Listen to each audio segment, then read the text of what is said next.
সেই কারণে এই সুলভ সূচনা সেটা বন্ধ করে দেওয়া হয়েছে। অভিযোগ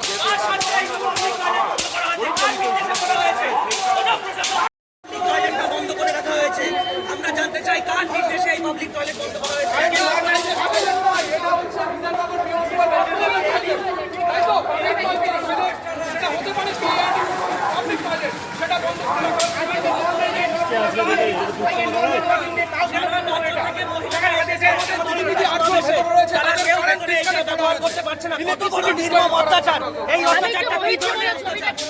কি ধরনের অত্যাচার এটা?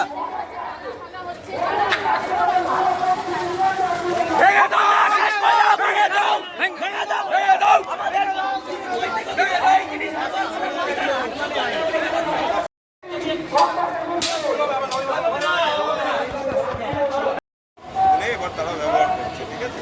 ছবি টবি আছে, নিয়ে নাও, 5 লাখ